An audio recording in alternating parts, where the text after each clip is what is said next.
Primary আৰু upper প্ৰাইমেৰীৰ আমাৰ বহু প্ৰতীক্ষিত যিখিনি নিযুক্তি আছিল সেই নিযুক্তিখিনি আমি সমাপন কৰোঁ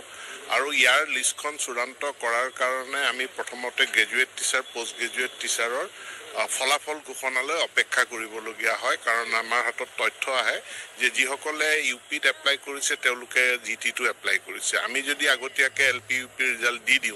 দিয়াৰ পাছত আমি যিসকলক বাছনি কৰিম তেওঁলোক যদি আকৌ GT2 বাছনি হয় তেতিয়াহ'লে তেওঁলোকে চাকৰিটো এৰি গুচি যাব কাৰণ এইটো এটা ব্যয়বহুল আৰু দীঘলীয়া কষ্টকৰ প্ৰক্ৰিয়া গতিকে যাতে কোনো ধৰণৰ অভাৰলেপিং নহয় তাৰ কাৰণে আমি যথেষ্ট যত্ন ল'ব লগা হৈছিল ইতিমধ্যে গ্ৰেজুৱেট টিচাৰ পোষ্ট গ্ৰেজুৱেট টিচাৰৰ তালিকাখন চূড়ান্ত হোৱাৰ পাছত আমি তেওঁলোকক আহ্বান জনাওঁ তেওঁলোকক উইথড্ৰ কৰিবৰ কাৰণে প্ৰায় 800 কেণ্ডিডেট তেওঁলোক ইয়াৰ পৰা উইথড্ৰ কৰাৰ পাছত আমি LP UPৰ তালিকাখন চূড়ান্ত কৰি আজি আমি সফলতাৰে নিযুক্তিসমূহ বিতৰণ কৰিবলৈ সক্ষম হৈছোঁ আৰু যিসকল বাছনিত উঠিছে যিসকলে নিযুক্তি পাইছে তেওঁলোকে এপইণ্টমেণ্ট লেটাৰ পৰ্টেলৰ পৰা ডাউনলোড কৰিব পাৰিব আৰু খুব সোনকালে আমি গ্ৰেজুৱেট টিচাৰ আৰু পোষ্ট গ্ৰেজুৱেট টিচাৰৰ নিযুক্তি পত্ৰ আমি বিতৰণ কৰিম সম্ভৱতঃ 13 তাৰিখ কাৰণ ইয়াৰ কাৰণে আমি তেওঁলোকৰ ডিষ্ট্ৰিক্ট চিলেকশ্যন আমি প্ৰত্যেককে আমি অপশ্যন দিব লগা হৈছে আৰু কিছুমান পদ সকলো জিলাত নাই বিশেষকৈ পোষ্ট গ্ৰেজুৱেট টিচাৰৰ পোষ্টসমূহ সকলো জিলাত নাই গতিকে এইটো এটা নতুন আমি ছফ্টৱেৰ বনাই পেলাই তেওঁলোকক জিলাৰ অপশ্যনবিলাক দিবলৈ দিলোঁ আৰু জিলাৰ অপশ্যনখিনি দিয়াৰ পাছত মেৰিটৰ ভিত্তিত তেওঁলোকে হোম ডিষ্ট্ৰিক্ট প্ৰিফাৰেঞ্চ পাব প্ৰত্যেককে আমি হোম ডিষ্ট্ৰিক্টতে নিযুক্তিটো দিবৰ কাৰণে চেষ্টা কৰিম কিন্তু হোম ডিষ্ট্ৰিক্টত যদি পৰ্যাপ্ত সিমানখিনি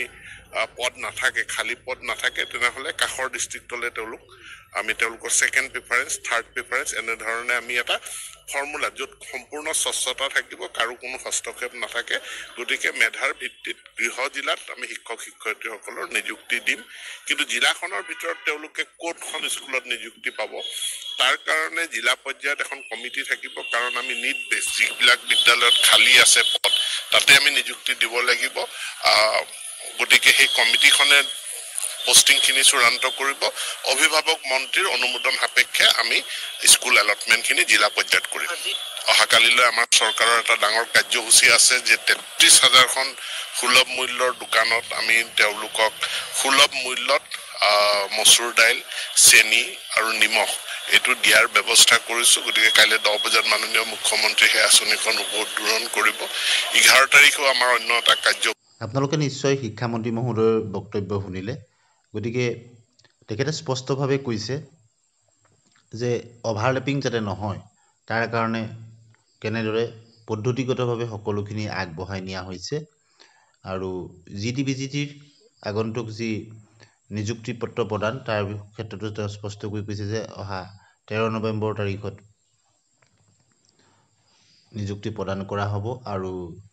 মেধাৰ ভিত্তিত বা নম্বৰৰ ভিত্তিত কেনেদৰে তেওঁলোকে হোম ডিষ্ট্ৰিক্টত বা নিজা জিলাতে তেওঁলোকে নিযুক্তিৰ কাৰণে প্ৰিফাৰেঞ্চ পাব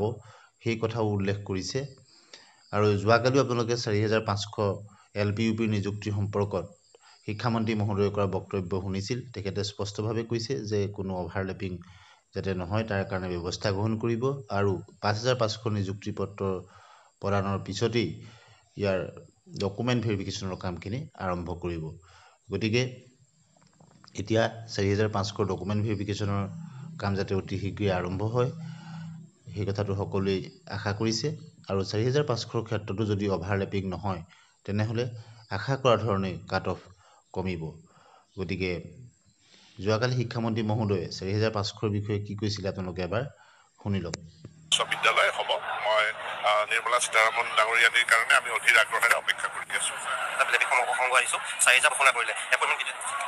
অহা কালিলৈ আমি 9 তাৰিখে আমাৰ যিখিনি LP আৰু UP টিচাৰ 5,500 তেওঁলোকৰ নিযুক্তি পত্ৰসমূহ অহা কালিলৈ আমি বিতৰণ কৰিম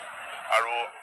আজি গধূলিৰ ভিতৰত যিখিনি ডিষ্ট্ৰিক্ট অপশ্যন দিছে আমাৰ graduate teacher post graduate teacher সেইখিনি চাই মেলি আমি কোন জিলাত কিমান শিক্ষকৰ নিযুক্তি দিব পাৰোঁ সেইখিনি ঠিক ঠাক হোৱাৰ পাছত আমি খুব সোনকালে এইটো সপ্তাহৰ ভিতৰতে আমি গ্ৰেজুৱেট টিচাৰ পোষ্ট গ্ৰেজুৱেট টিচাৰৰ এপইণ্টমেণ্ট লেটাৰখিনিও বিতৰণ কৰিম 4,500 দিয়ে ইতিমধ্যে এপ্লাই হৈ আছে ডকুমেণ্ট ভেৰিফিকেশ্যন আমি এতিয়া আৰম্ভ কৰিম কাৰণ এই 5,500 তেওঁলোক ইয়াৰ পৰা বাদ পৰিব আৰু যিখিনিয়ে GT-BGTত পাইছে তেওঁলোকো তাৰ ভিতৰত যদি আবেদনকাৰী আছিলে তেওঁলোকো তাৰ পৰা বাদ পৰিব আৰু বাকীসকলৰ ডকুমেণ্ট ভেৰিফিকেশ্যন আমি এতিয়া সোনকালে আৰম্ভ কৰিম হয় আগতে আমি কৰিম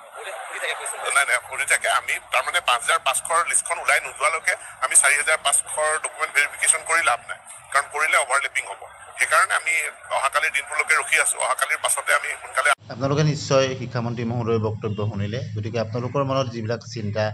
আছিলে সকলোখিনি নিশ্চয় দূৰ হৈছে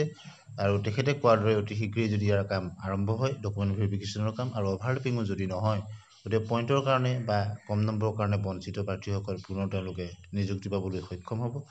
আৰু যিসকলৰ অভাৰ এজৰ সমস্যা আছে তেওঁলোকৰ সমস্যাসমূহ নিশ্চয় সমাধান হ'ব। ধন্যবাদ।